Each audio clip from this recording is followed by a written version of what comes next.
College Report team, and we're going to report about the result of our research survey entitled Students' Level of Learning at Mother Tongue-Based Multilingual Education, Filipino and English Teaching in the K-12 Curriculum using Structured and Free Response Tests. I'm Evelyn Cuanco. And I'm Mylene Datan. And I'm Annie Sabarino. And I'm Manuel Managbanan. The Philippines is composed of 55 ethnic groups speaking 171 languages and dialects across the 7,100 islands in the archipelago. Filipino and English are considered official languages, with English as a medium of instruction. With the current education system was implemented on June 6, 2011. This is the K-12 curriculum. Part of this new curriculum is language. There are 3 languages that of great concern in language teaching of the K-12 curriculum, namely the mother tongue-based education, Filipino, and English. As a medium of instruction, the mother tongue is used in all learning areas from kinder to grade 3. It focuses on the development of reading and speaking from grades 1 to 3. For reading and writing purposes, it will be taught beginning in the 2nd semester of grade 1. The 4 other macro skills, which are listening, speaking, reading, and writing. In Filipino, it will continuously be developed from grades 2 to 6. The same thing holds for English. Once oral English is introduced in the 3rd quarter or 2nd semester in grade 1. The Department of Education, however, claims that they have overwhelming evidences from national and international researches that tells us that children who were first taught in their mother tongue learn a second language faster and better than children who were not taught in their mother tongue. The goal of language teaching is communicative competence. It is the learner's ability to understand and use language appropriately to communicate in authentic, social, and school environments. There are 4 aspects of communication competence. These are communication competence, namely grammatical competence, social linguistic competence, discourse competence, and strategic competence. With our research, we have the objectives. We have 2 objectives rather. The first one is ascertain the student's level of communication competence. And number 2, determine the learner's knowledge retention in their previous grade level on the language subjects, the Bisaya, Filipino, and English. Hi, good morning everyone. This is Mylene Datan. I interviewed grade 4 students from Palanugan Elementary School, Mahaplag, Leyte. These students were under Mrs. Evelyn Barcos. One of the respondents is a fast learner student.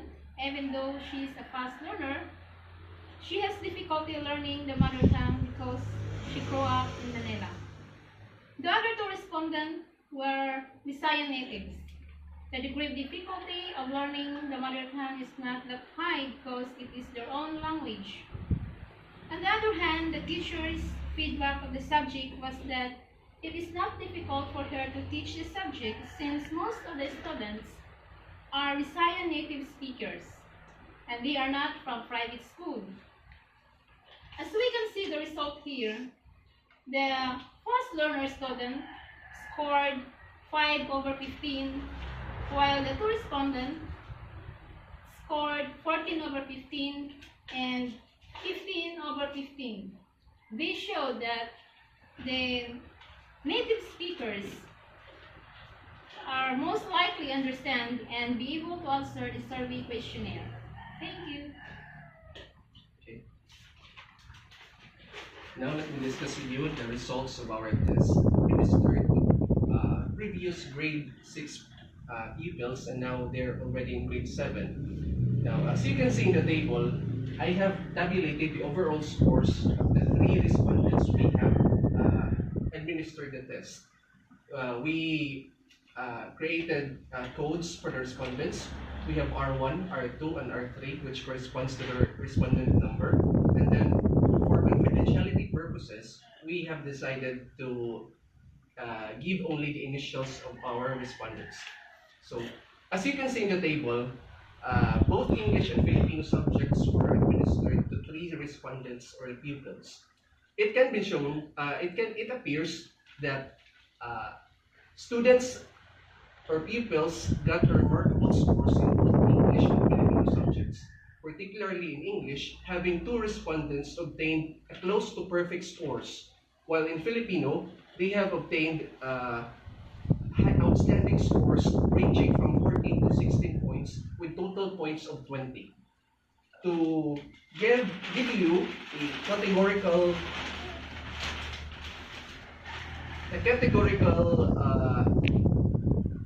analysis of the results, let me discuss with you first our English subject results. For respondent number 1 and for respondent 2 and 3, they obtained lower scores in structured tests compared to free response test. This can be explained. This explains that students, when being asked with HOTS questions or free response questions, they can get higher scores compared to structured tests. The same with Filipino subjects. Most of the students got good or greater scores in free response questions having short answers, whereas in multiple choice or structured tests, they only obtain 40 to 60%. So you can see the difference. For structured tests, they got 40 to 60, while in free response questions, they got perfect scores of 100%.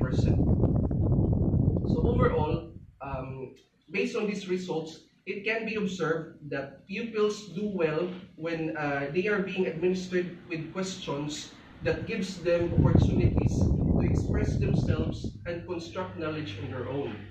Well, although there are still other factors that affects the students' performance, like teacher factors, their interest, and the quality of materials being used. But having these results, it can be concluded somehow that pupils or learners in general have tend to have more effective learning and knowledge retention when they are being taught with authentic, real life, and some skills that are applicable to them. Thank you. So now, I interviewed grade 11 students from Maybay Senior National High School. So I conducted 3 grade 11 students from Maybay Senior National High School. These are the HOTS questionnaire in English, which has the following questions. So in English, I have here, what is bullying for you? How do you value most in life? What can you show that you respect other differences? How can we turn our challenges into opportunities? What are the gifts of nature? What can we do to protect the environment? What are the changes in your weather? How can we create solidarity in our society? And in Filipino, I am here, paano nakatulong ang pag-aaral ng mitolohiya sa iyong kaalaman hinggil sa teknolohiya? Paano nakatulong ang maikling kwento sa pagkakaroon ng kamalayan sa pandaigdigang pangyayari sa lipunan? Sa iyong palagay, bakit mahalaga pag-aralan ng mga akdang panitikan sa bawat parte ng daigdig? Paano ito nakatulong sa iyo bilang mag-aaral? Ano-ano ang mga iba't ibang uri ng akdang panitikan ang iyong napag-aralan? And lastly, sa iyong pananaw, ang paglaganap ng Twitter, Facebook at iba pang uri ng social media, mahalaga pa bang tuklasin ng mga iba't ibang akdang panitikan? So as a result, the result of our survey with grade 11 with regards to their previous learning in English and Filipino subject when we're in grade 10 showed that the fast learner, as one of our respondent student, was able to answer of the HATS questions because of her frequent exposure to social media and internet. She can recall the previous topic and can answer it elaborately because of her exposure to technology and school's activities. This results to information awareness. And also the other respondent is also a fast learner. However, her reasoning skill is limited due to lack of exposure to social media and internet. Her exposure to the real world activities is also limited. And the other respondent is also a slow learner. She can answer the common questions like bullying. However, she cannot express her ideas easily because of lack of information awareness. So on the other hand, with regards to the Philippine subject, which focuses on pandaigdigang panitikan, most of the respondents doesn't like the subject, so they most likely cannot elaborate their answers easily, but they most likely remember the topics in Filipino, which only they like. Like for example, in Filipino, which they only like, one respondent likes drama or dala-dalaan in her Filipino subject, while the other respondent likes tula or poem, and the other one likes mythology or the gods and goddess. All right. So in conclusion, in our research survey, we uses the survey instrument in in two types, like the survey free response survey and the structured test. So in the free response survey, the learners tend to generally express themselves more freely Yes. because they have this creative. They build their own knowledge when being fed with things that are applicable and something authentic for them. Right. And so, it is further concluded that learners not tend to retain more knowledge and learning of their previous subject matters, namely Bisaya, Filipino, and English, particularly on topics that arouse their interest towards the authentic or real-life situation.